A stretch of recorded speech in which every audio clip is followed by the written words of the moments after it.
So welcome, I'm Robert Hannon. I have the pleasure of talking with Margo Klass tonight. And I want to make a few announcements before we begin. I always try to alert people, if you haven't got one of these brochures, you might want to, they're scattered around campus, I think, like bird feed. But there are some amazing events that Michelle has organized and is presenting this summer. For example, you know Margo tonight, but tomorrow night in the Healthy Living series, Abe Sagonis is going to talk about advances in minimally invasive surgery, faster recovery, and better outcomes. And then on Wednesday, in the Discover Alaska series, the importance of sharing knowledge for Alaska Native elders and the ability to age well by Jordan P. Lewis. He'll be presenting that. And then, of course, at the Borgerson Botanical Garden, we have quite a great musical evening planned for you on Thursday. It's the Juneteenth Gospel Choir and then Clarence Pate Project featuring Willie Blackburn. So that's pretty exciting. So I hope you'll take advantage of that and so much more taking place this summer. Now I'm going to put on my bad cop. And if you have a cell phone, please silence it or put it in airplane mode. And about this time, I want to acknowledge that UAF acknowledges the Alaska Native Nations on whose ancestral lands our campuses reside. The Trothyota campus is located on the ancestral lands of the Dene people of the lower Tanana River. And let's introduce our guest this evening. Before moving to Fairbanks, on one of the coldest days in January 2005, Margo had previously lived outside of Washington for 25 years, where she worked as an arts administrator, a teacher, and artist. Maker of sculptural box constructions and artist books, she quickly joined the Fairbanks creative community, first as an artist and teacher, and in 2011 as a founder of the Northwoods Book Arts Guild. Her special interest in collaboration found a home in the Guild, where she is a catalyst in organizing projects that foster communal learning and creative collaboration. And by the way, there's an amazing exhibit at the Bear Gallery at Pioneer Park, and I urge you to take it in. It's the Guild being represented in that exhibit, and it's wonderful. Other projects, notably UAFs in a Time of Change, also fit her belief in the value of creative collaboration. Her most personal collaboration, however, was with her late husband, Frank Soos. Many of you know, Professor Emeritus here, and a writer whose texts often accompanied her work in exhibitions. Together, they published Double Moon, Constructions, and Conversations. She's received many awards: the Rasmuson Foundation, the Alaska Council on the Arts, Artist in Residence at Denali National Park. In 2014, she received the Interior Alaska Mayor's Award, and in 2015, the Governor's Individual Artist Award. Please welcome Margo Klass.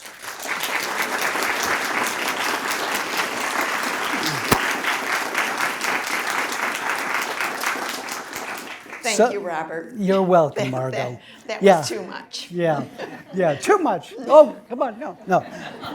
So, you were born and raised in Lockport, New York. Tell me about it. Well, Lockport is my hometown. It is located on the Erie Barge Canal where the locks are, very logically. It was home to making all the radiators for GM cars. That was its claim to fame, so it was really an industrial town.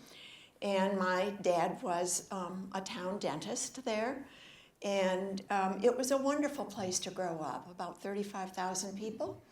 Lots of community stuff going on, and it was a good place to grow up.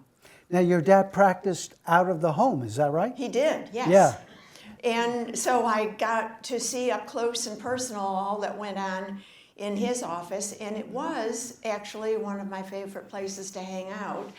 in his lab. I shouldn't say his office. I wasn't in there to see the patients, but in his lab he had tools and little itty bitty tools where I could see where he could make partials, they called them, and all kinds of full things of false teeth. I mean, I don't know if they do that anymore, probably not, because now you have implants. But back then, it was a lot of construction of these items, and I was at his elbow as he did this, and I kind of loved it.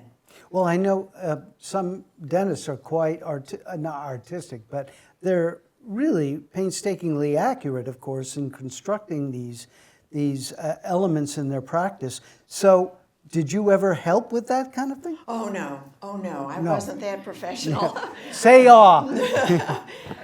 But you're right about the precision, and I did appreciate that aspect of it. And of course, the tools allowed for that because they were tiny and little, and I actually use some of them still in my work. You still have some of his tools? I do. Oh, that's wonderful. I have a little dental cabinet in my studio.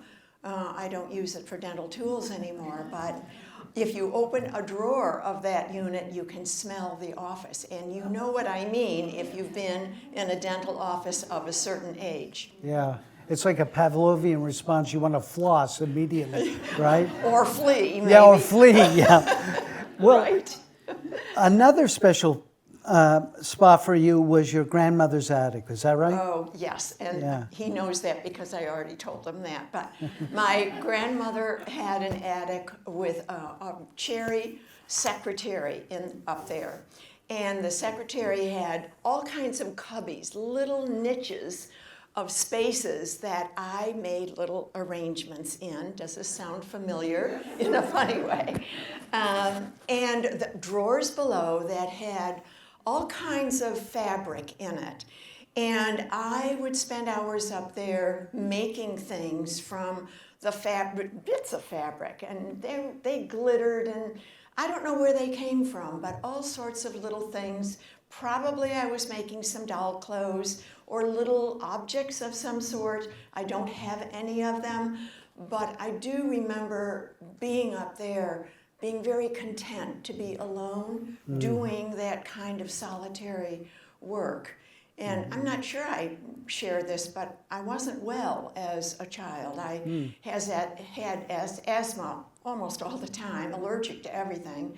And so a lot of my time was alone. And so that's how I remember that. Yeah. And you had a spot of your own, too, as I understand, like Virginia Woolf's a room of her own. I did. I always had a little studio, no matter what house we lived in. My mother and father always carved out a little space for me. In the last house, I remember it was the chicken coop. And no chickens, of course, but there was an old chicken coop, and I transformed that to a personal space that I'm not sure anyone ever went there but me. But yeah, a room of one's own. That's a good way to put it. Yeah. Okay, well, eventually you go to Purdue University, but you were following classmates, as I understand. There was sort of a tradition in your high school? Yeah, it's strange that I would go to Purdue. An engineering school, huge. The school was as large as my hometown. It didn't bother me a bit. I actually kind of welcomed that kind of forum in a funny way. But there were people in my high school, a public high school, that I admired greatly, and they had gone to Purdue. So there was this little parade of people from my school that ended up there. And, you know, it seems odd now that that was my choice, but I loved it. I became very active in things like the student union, organizing big events, and lots of collaborative activities, designing backdrops, I think they call them, for concerts and things like that. And so painting well into the evening hours, iconography on huge backdrops that were then put in the big auditorium for these big events. You know, I'm seeing a kind of a pattern emerge here. you have your space for creating, but then there's this broader community you're engaging with to put on these productions. So that collaborative element is quite early. It is, and it's strange for me. I'm such an introvert, but I can come out for those things, you know? That's sort of what it is. Yeah, that's right. But so nurturing too, and in a way, It is. when you're by yourself creating something solitary, you don't have the feedback that's so vital or can be vital, don't you think? Yes, it's a balance kind of Yeah. thing. I love working with people. I also like working alone. I mean, I have to admit that. Well, when you went to college, there was an expectation, especially for women, that you'd have to do something that was marketable. Is that right? Yeah, Yeah. in those days, I'm talking about the 60s. Yeah, back in the Pleistocene, wasn't Yeah, it? truly. I was expected to study something that could develop into a job. And so I did take education courses, but I wanted to take art courses. And at Purdue, there was no art department. So there were some art classes, and you had to join the home economics school to take them, which was not my cup of tea, but I took as little home ec as I could and as much art, and in order to balance that, I had to take German. I'm not sure why at the moment, but that's how it all eventuated. And frankly, it was a good thing because it prepared me for art history later on. Yeah, so many important texts were written Yeah. by German critics and whatnot. Well, then right after college, you didn't let the grass grow. You entered graduate school at University of Michigan? I did. I didn't. I have to admit, I wasn't. I didn't get enough at Purdue of what I really was looking for intellectually, and so I went to Michigan and decided art history was going to be the thing, and I loved it. I fell in love with medieval art history. And found a mentor right away. Jim Snyder is his name. He is known for Northern Renaissance and Carolingian art. And he's deceased now, but he became friend and mentor over a number of years. And that's how I ended up at Bryn Mawr, because I followed him to Bryn Mawr after finishing up at Michigan. Well, we'll get to that in a minute, but I want to note that you got a double master's in museum studies. Tell me what that discipline entails. It didn't really exist at the time, but Michigan wanted to have a trial program, an MA program, designed for people who wanted to work at museums. And I thought, okay, I've got the art history, and I'm interested in working with people, with art, and so museum studies seemed to be a fine idea, and they accepted me, and I was the first one through that program. Wow. And it involved an internship at the Toledo Museum of Art, a couple of hours away, south. And so I ended up doing a year's internship there and staying on for another couple of years as an assistant curator. And so that experience was grounding in the sense that I worked with real art objects during all of that time, and I liked that. On the other hand, there was something missing because I wasn't doing the real art of creating, but it was all feeding something within me, and I did get finally to doing the art itself. Yeah, but let me just point out that you were offered a Fulbright, but you wanted to go into teaching. That leads me to ask, what does teaching offer you as an artist? Well, it was a moment in time when I had returned from 4 years of living in Germany with my first husband. I had 2 children at that point.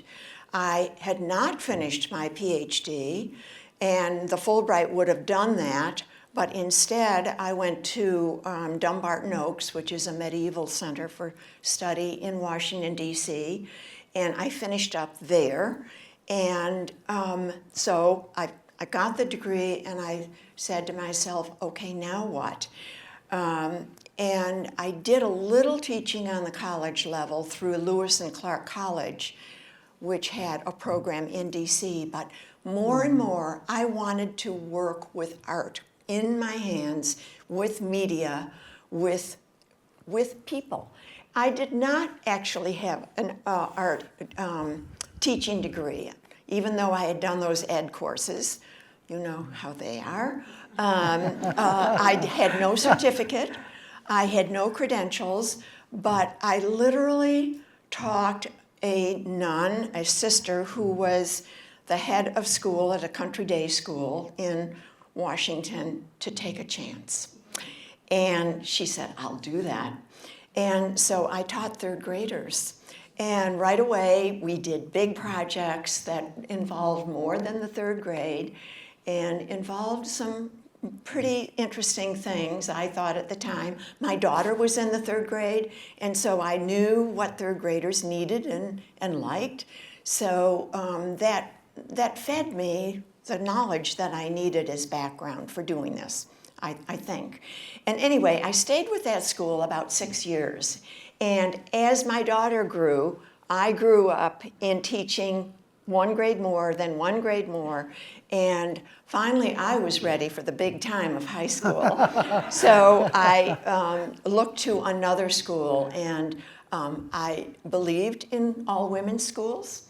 I thought they were just right for that time and place, and so I eventually got a job at Holton Arms School, which is another all-girls school right outside of Washington. It's where Lily Stevens went. So there was a wonderful community of parents and students in that school, and they were really interested in studying art on a higher level. And the school itself was, to be honest, quite wealthy and provided for me personally the greatest of professional development, and I took advantage of that. Yeah, we're going to get to that in a minute, but yeah. I want to note that for, what was it, almost a decade, you were also the head of the art department, which involves administration. Not every artist is called to be an administrator, but how about for you? Did you like that? I did. I loved it. I loved it. It was a golden opportunity to join with the other chairs of the Fine and Performing Arts. There was a very dynamic music program there, also theater program, also dance program. So all of us got together and did huge collaborations of exhibitions, performances, publications, all of it together. And in a school like that, it was wonderful. Actually, Frank and I went back in the, might have been 2008, to give a lecture on our work that followed all that I had done at Holton. Mm-hmm. So, well, one of the things I think you took advantage of was the Pyramid, let's see if I got this name. Atlantic. Yeah, Arts Center, Pyramid Atlantic Arts Center. Now, yeah. I'd never heard of it before. I talked to you and I looked it up, and it's, quite prestigious, and it's book arts. And I'd never heard the term before. I knew you, book arts. So tell me, when did the book first become an aesthetic object for you and kind of a vessel? Well, I think that probably my study of medieval manuscripts alerted me to the art of the book. And to begin with, I can't think that it was anything else but that. But I was at the right place at the right time in Washington, because Pyramid Atlantic, which is one of the premier centers of book arts now, opened its doors in 1981. And that was only 6 years after the very first one in the country opened up in New York City. That one was center of the book, and that's a very famous going concern now. So Pyramid Atlantic was very shortly thereafter. I don't know if San Francisco or Chicago was already developed at the time, but Washington was I would say on the avant-garde edge of things at the time. And so they had a program of workshops open to the public, and they drew all of the people in the country who were teaching or wanted to teach or explore book arts at the time. These people are now legends, and they are the go-to people in terms of people that we now look up to. People like Hetty Kyle, like Kumi Korf, like Keith Smith. These are the people we reference now in the Guild as those shining stars that we look to. So I was lucky. I was supported by my school to go out there and take all of these workshops. Could have been almost weekly, certainly monthly. I have a whole list of people I've studied with. And the first one was Hetty Kyle. And think of now what we hold her in such high esteem. Anyway, that was what I did with my free time at that time. For, I don't know, I'd lived there 25 years, and it covered a good many of those years, I would say. So anyway, I felt I needed to pull the book arts into what I taught at Holton, and I was teaching ceramics at the time, so you can imagine we were making clay books. And I remember some of those clay books that I had done the initial work on were the very first items I entered into the show, now the Triennial, down at Alaska at the Anchorage Museum. But I entered that very first time a series of those porcelain books, and it won first prize. I couldn't believe it. And they're now in the museum down there. Well, I think work for the Sumerians. I don't know why it wouldn't work for you. Exactly, exactly. Well, now let me ask you, we're going to talk here in a minute, and Seth, if you might bring that up, about your box constructions. Were they a natural sort of evolution into box constructions? How did they fit in your development as an artist? Well, they emanated from the book. I wanted to make three-dimensional books. I was working in clay. That was a 3D medium.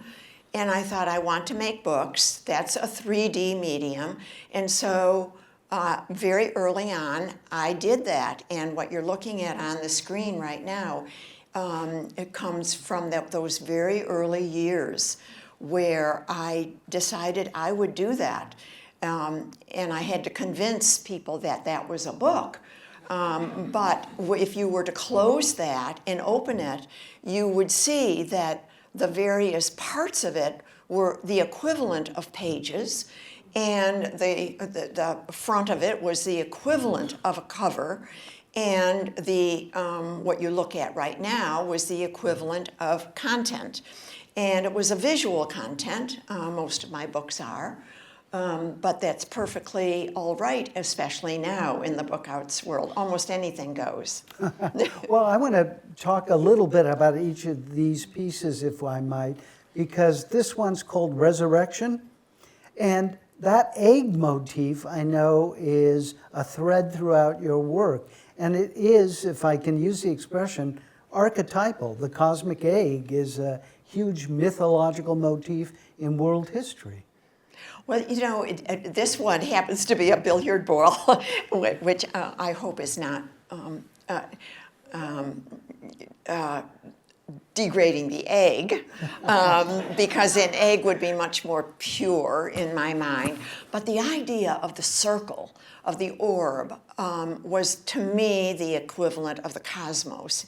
And it all goes back to, again, the medieval study of iconography of apse motifs, where the Pantocrator was the equivalent of the Godhead, was symbolized by the lunette of the apse, by the orb that he carried, by the cosmos in the heavens above, of the semicircular shape of the river below. It all fed what I would call standard early Christian iconography. This is taken exactly from that. So the billiard ball in this case would stand in for the Pantocrator. The twigs on either side would stand in for the figures of John the Baptist and Mary. And then beyond that would be the patron saints and so forth. And the attributes in the little lunettes above and above the Pantocrator, all of that have their antecedents iconographically in early Christian art. And I don't know if I've gotten away from it totally now, even though this piece is 30 years old. Well, and before we move on to the next one, I just want to observe that right here, you already see that dynamic of object and setting. And the setting isn't like just a supporting role. It's so integral with the piece as a whole. And how do you work out that dynamic between the sort of setting and the object revealed? Oh, well, now you're getting to the elements that I feel I really work with. And of course, number one is the object, but number 2 and 3 are light and space. And I need to somehow connect and contain the space. And so it seemed to me very logical to build my own space around the objects.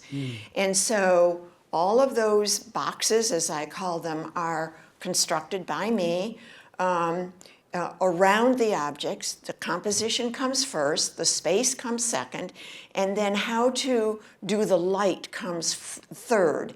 And so windows and skylights and openings come into play, which again makes for the architecture of the whole piece. And actually, now that I think of it, there was one workshop at Pyramid Atlantic offered by Kumi Korf, whom I still consider a mentor. Her workshop that time was called Architectural Books. That opened up the world to me. And I'm not sure I would be making boxes today had I not taken that one workshop, which tells me the power of a workshop. Yeah. Yeah. Well, okay, we'll move on in just a minute, but one last observation is the fact that you have objects set in a setting, but the setting changes. So its whole dynamic, you can open it out and it has a completely different feel to it. So if you're feeling happy one day, you open it, or and close it. Well, tell me about how that matured. Well, I consider these little box constructions, especially the ones that open and close, a kind of shrine. And these have antecedents, not only in the Christian church. When you think of the tabernacle, the altar, where they keep the chalice and the instruments they would use in a mass. That is a nice little niche with a door, and it opens and closed, and it has a sense of mystery about it. I like that aspect. And then, we haven't gotten to this, but travel in Japan set that in spades, in the sense that by the side of the road, you see these little shrines that invite a traveler to stop and think and meditate and pause for a moment. And of course, they would also have them in their own homes. So these are all these little spaces that invite that kind of meditation. And in that regard, the circular form has everything to do with one's call to wholeness or completeness, and in that sort of quasi-spiritual way.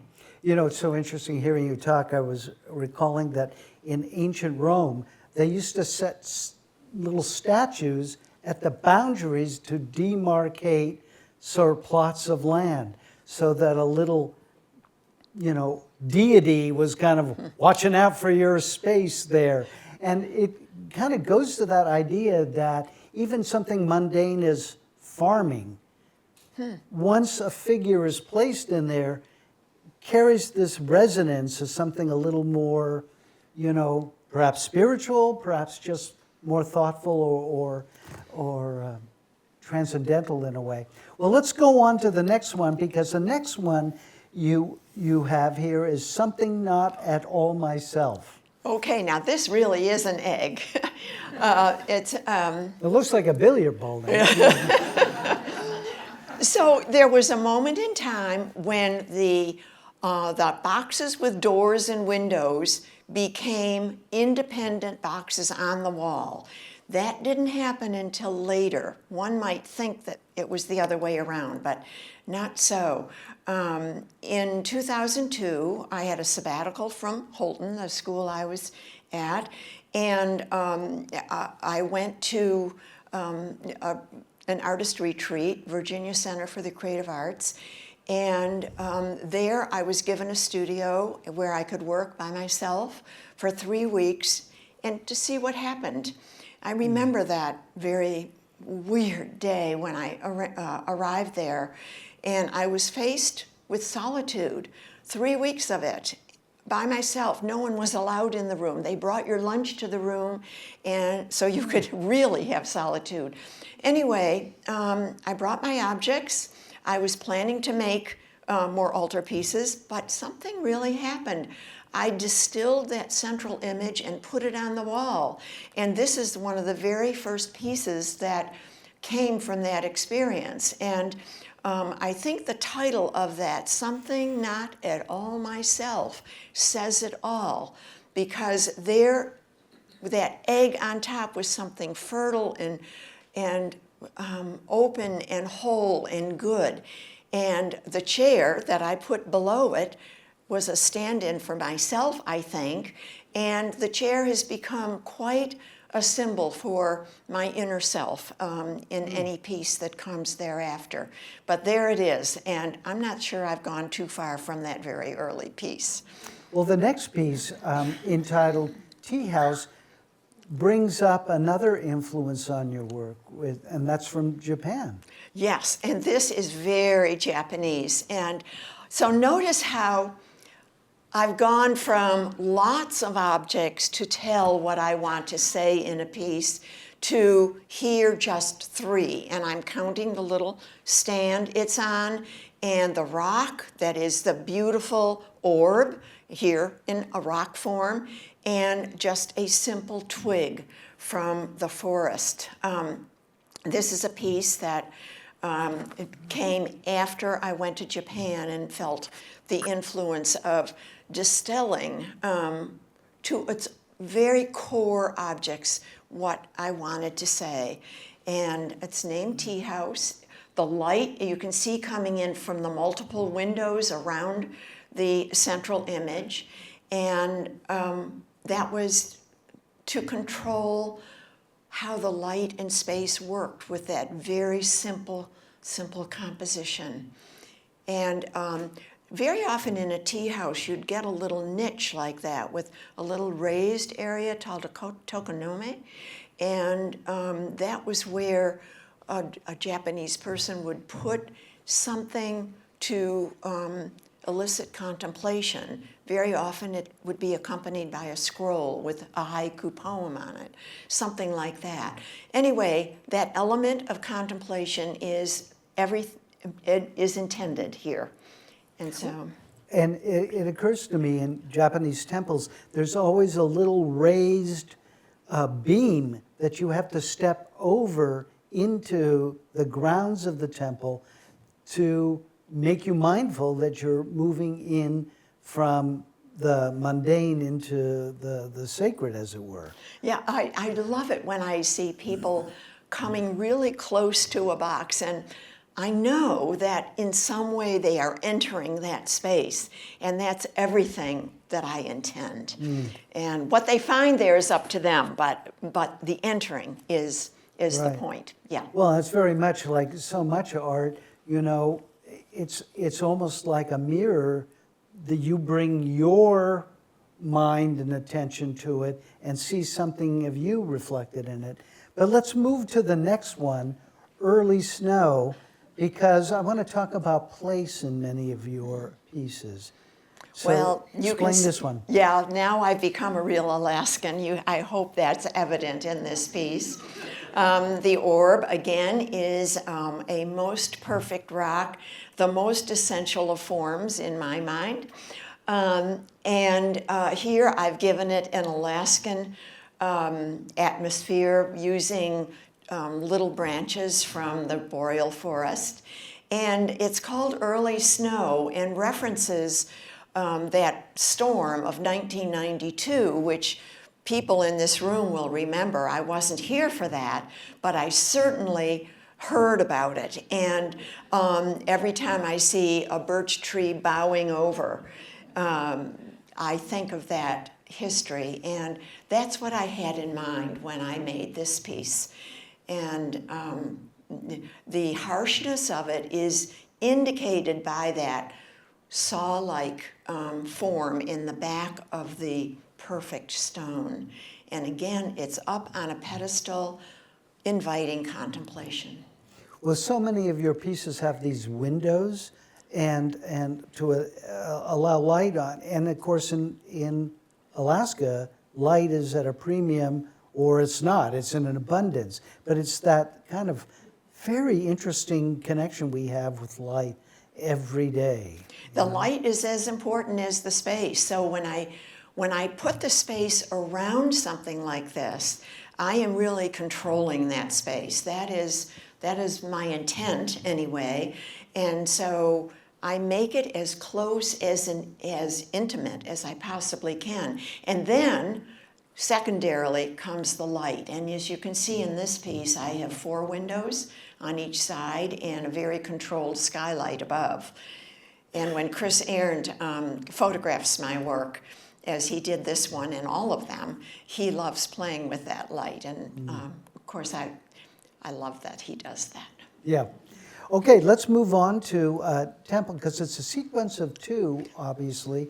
And again, this idea of the external form in kind of carrying the pregnant object inside, but it's so painstakingly and beautifully crafted.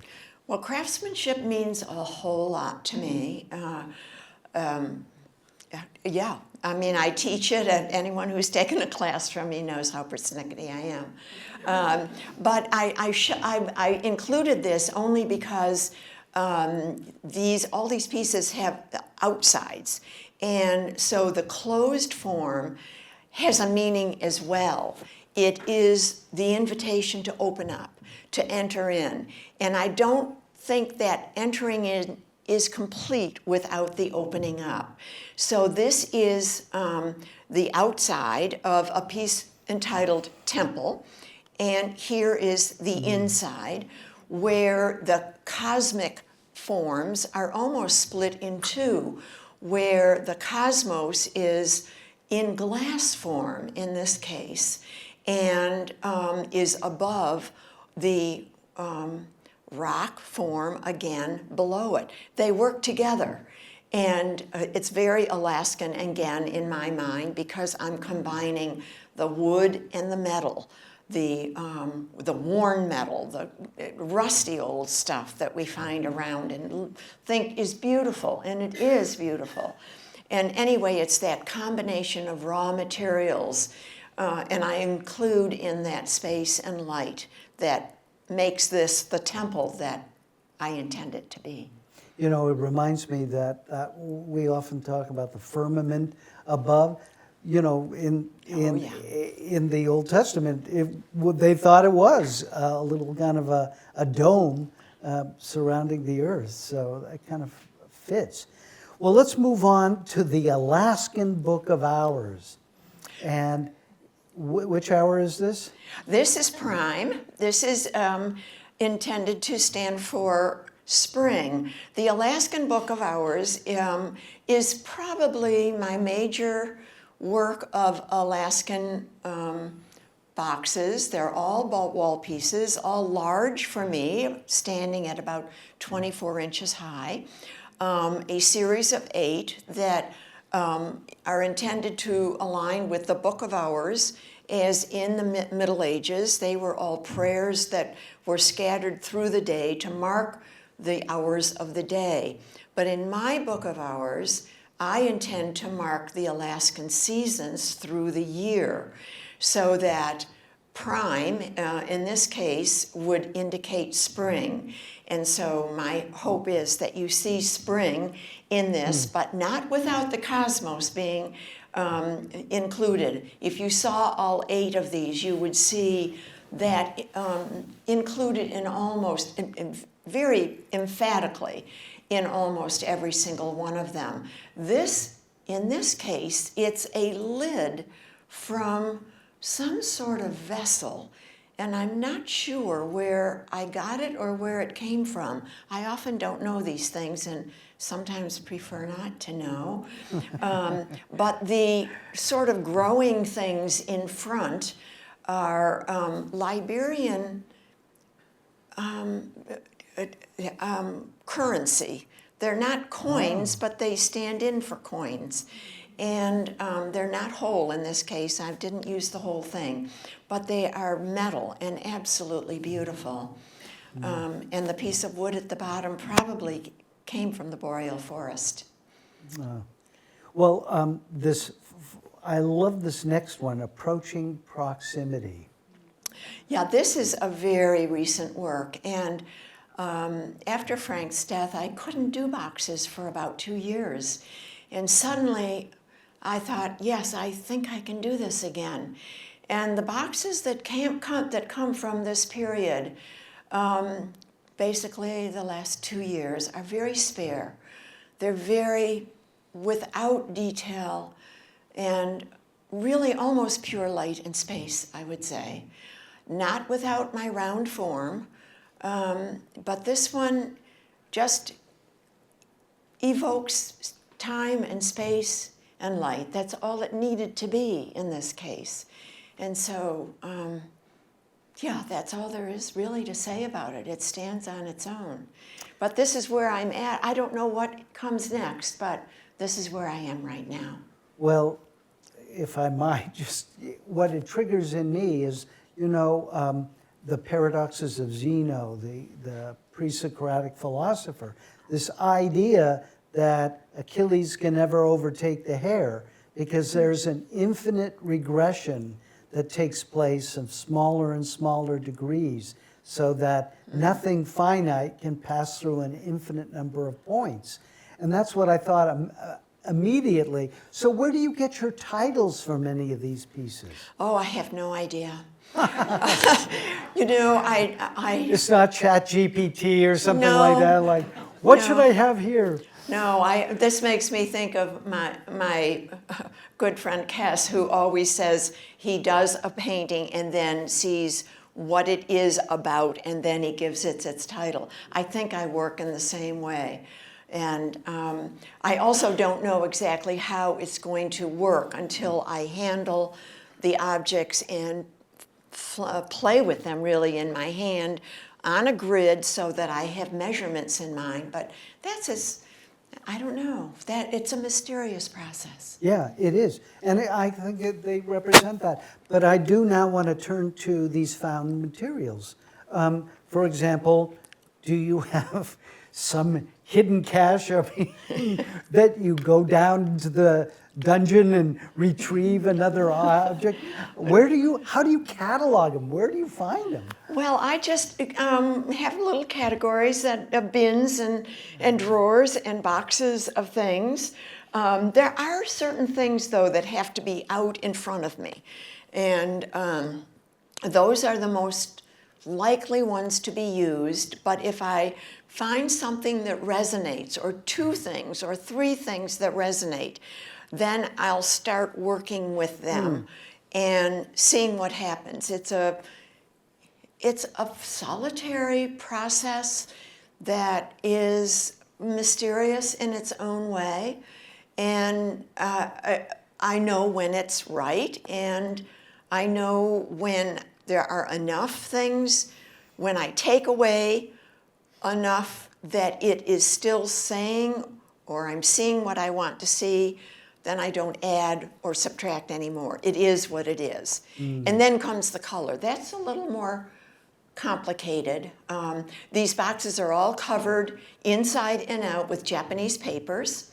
And Why Japanese papers? why? Because they're beautiful, they're handmade, they are often made by artists themselves, and they're precious. And they tear beautifully. They're another link to what I call my Japanese aesthetic, which means a whole lot to me.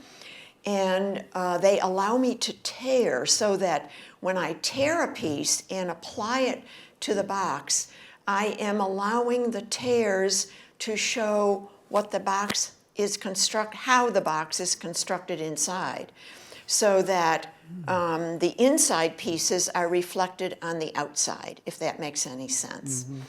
You know, there used to be a theater professor here, Ken Risch, who used to construct his sets himself, little models of them, and he'd put little coins for the characters and block the entire thing ahead of time. But again, his idea was it had to be precise within this space. So are you constantly like, did you say, oh, maybe that egg could be just a wee bit that way, or?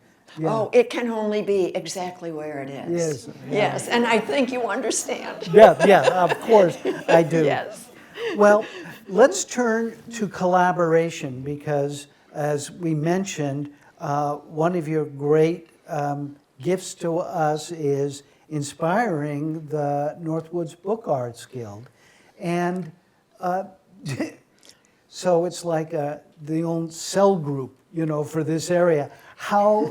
When did you decide, yeah, we could do this here? Oh, I didn't decide by myself. No, there were 13 people in the room, and Susan Campbell can tell you the whole story. We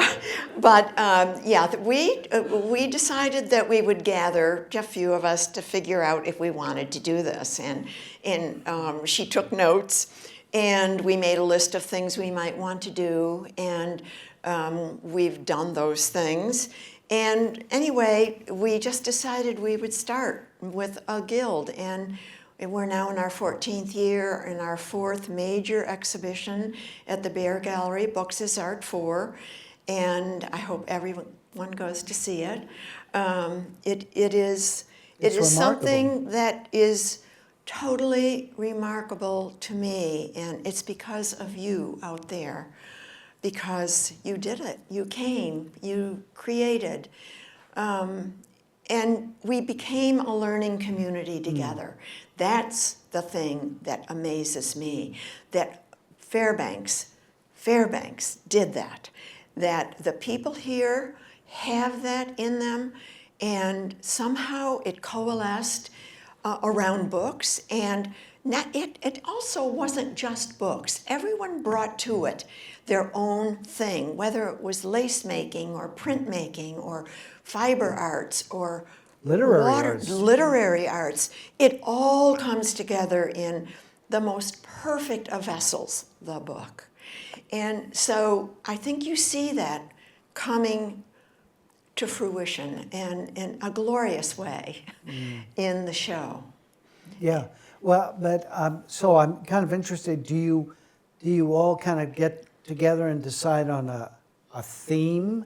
Like the Horn Book, for example, is one theme that's represented in the exhibition, but then you scatter and create and then come back together. How does that process work? Well, inspiration comes from within, and we have so many people who bring all these things to the party, so to speak. And so the Horn Book, which you mentioned, was inspired by Ashley Thayer and her interest in old book forms. And you know, a lot of us didn't know what a horn book was. Well, we learned about it as a community, we made them as a community, and then we understood what traditional horn books were, but then we took off and decided, well, we know more about that. And we made contemporary horn books. They don't look like horn books, some of them. And but in there, in every single one of them, is the kernel of a horn book. And it just is a testimony to the inspiration and the imagination and creativity of so many in this room. Well, the other collaboration I want to bring up is In a Time of Change. And Oh, Mary yes. Beth Lee's, I thought I saw her, but I mean, that has been a remarkable project too, and it incorporates the sciences.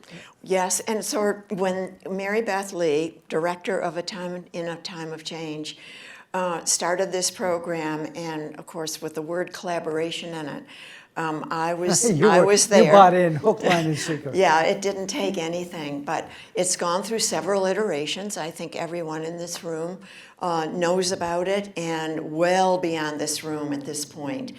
And the Book Arts Guild is also swept into that whole world of the boreal forest and microbial worlds and trophic cascades, all of the themes that Mary Beth Lee has introduced to us, we run with. I mean, totally. Whatever she says, we will go there. And that it is collaborative, it feeds all of us. And yeah, we know how to do that here. Yeah, well, and what's so interesting is it's often, in the past, there was a sort of a tension between the arts and the sciences, as if you couldn't have them both. But that puts a line to that, I think, those projects. It does. It does. Yeah, and I think it's catching on. A gentleman in England who is a book arts collector wrote to me just yesterday and said, you know, there is now an increasing interest in arts plus sciences out there, and he is now interested in mounting an exhibition of book arts that combine art and science. I haven't talked about that yet, but yeah, I think we can join in that. Well, the final collaboration I want to talk to might be a little painful, but it was with Frank, and a remarkable guy on his own, but you guys created some magic together. Tell me about those projects and the project now that is 100 Best Ideas. Well, Frank and I started collaborating almost immediately after we met, and it started at that Virginia Center for the Creative Arts that we were both at miraculously at the same time back in 2002, and as they say, the rest is history. We married in 2004, and that's when I moved up here on that very cold day. And I remember getting off the plane, and we went over to get a bite to eat at Pike's. And over in that booth across the way, I saw a group of women, obviously close friends, having a wonderful time together and sharing so much. And I thought to myself, gosh, can I get that? And I did. And I thank you. I thank you for that. So we have been collaborating all these years, lots of projects. And normally he responded to my work, more or less. And when he passed away in 21, we had another project sort of on the front burner, not quite yet, but he had a manuscript called 100 Best Ideas. And he had published a few here and there, but it never worked out to do a manuscript by itself. But so we got the idea of doing it together, and but we never did get to do it together until now. And I've decided we're doing it together. So that's my current project, and we're doing it. So tell me about the process then that's completely different. Yeah. Do you read the piece and kind of mull it? Do you read the whole thing and just kind of respond to, and then kind of fill in the gaps? How does that process work for you, Margo? It's changed over time. And when I go back to look at my first sketches and thought ideas, I keep a chronicle of all of this, so I can see. I'm so surprised at.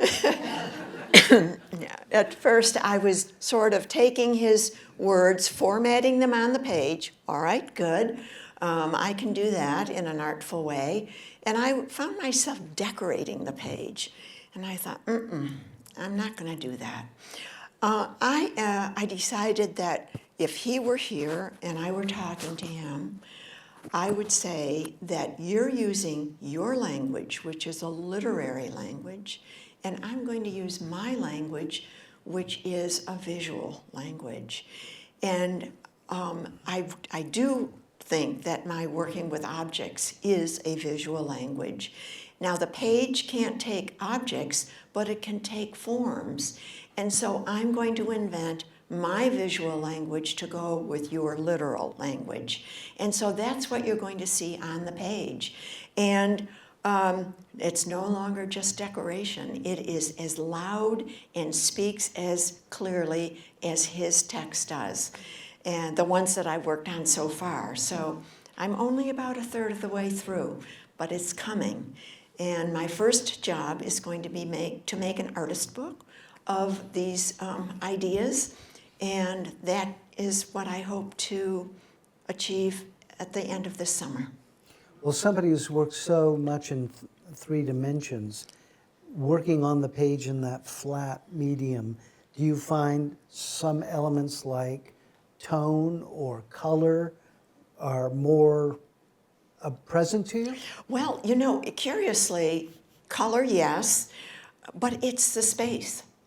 That is the crossover, I think.